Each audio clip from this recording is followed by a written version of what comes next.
We had Twister. Twister was fun. But my older brothers would never let me play when they played. So I put Vaseline on the colored circles. Left leg broken. Yeah. Should have let me play. I said please.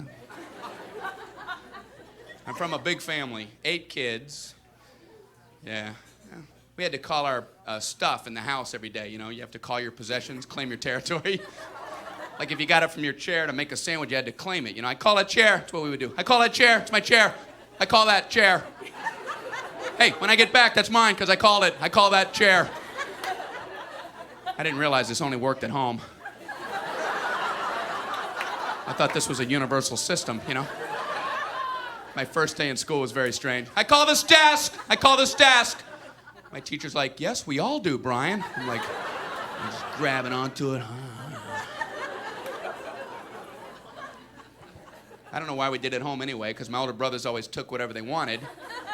Like when we were all getting in the car, I knew where I was going to end up sitting, so I would pretend like I wanted that. Back seat in the middle, my feet on a hump. I called it, get off the hump. Hey, my hump. I believe the hump is mine. I think my parents were kind of worried about me. He's calling the hump, Walt. He shouldn't want the hump. As long as they ain't fighting. Hump's good, right, Brian? Oh, the hump's good, yeah. You like the hump. I love the hump. I'm the hump boy. I'm riding a hump to Disney World. We would go on vacation in our station wagon. We had a big, giant station wagon. We had the front seat, back seat, and a little tiny seat in the back that faced the opposite direction. The 2 kids in the back had a completely separate vacation from everybody else. Because the middle area is just loaded to the ceiling. Kids in the back just sat there the whole time, you know, just looking around. I wonder what all these signs say.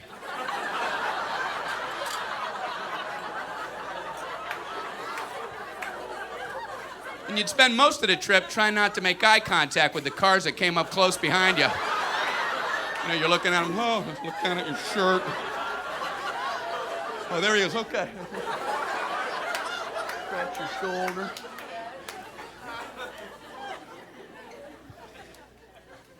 My parents are great. They always wanted us to experience different things. Like all the other kids went to school on their bikes, and my dad made me go to school on a pogo stick. Anybody else have? Did anybody else have? I was always late, you know, because I had a basket on there. I have to keep stopping to get the books.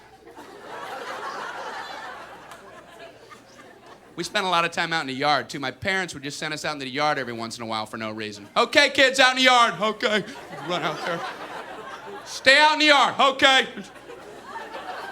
Didn't know what to do. Just looking around. What'd you guys do yesterday? Ooh, we just stayed out in the yard. Just stayed out there. Stayed out in the yard. You find stuff to do, though. Anything can end up being a toy for a kid, including the sun. We used to try to see how long we could stare at the sun without stopping. I don't recommend this.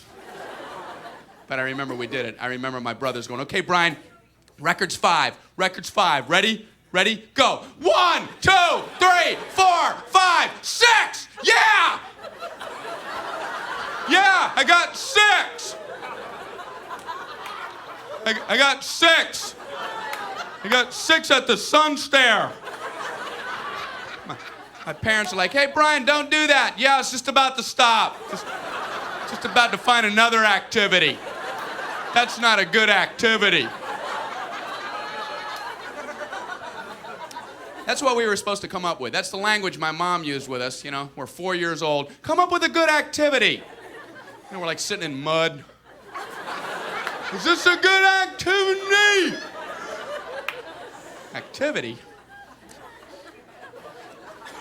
One of our activities was making bike ramps out in the street, because that's where all the cars are. You put a cement block out in the middle of the road, you angle a piece of wood up to it, and the object was for one kid to get on his bike, ride as fast as he could, and see how high he could go. And that's as far as we planned. It wasn't until the first kid was like flipping in the air. What happens now? We don't know. He'd hit a mailbox.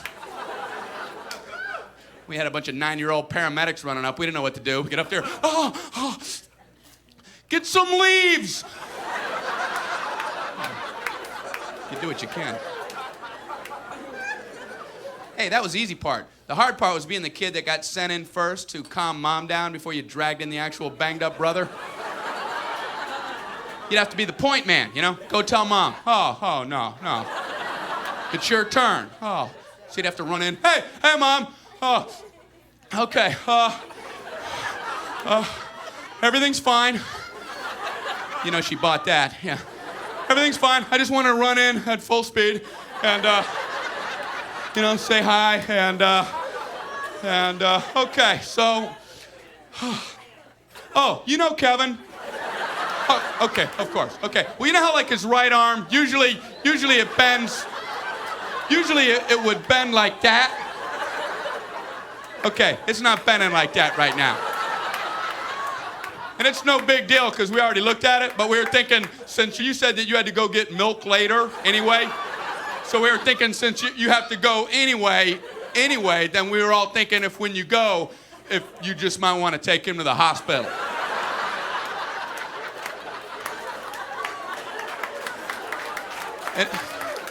And if you get peanut butter, get smooth.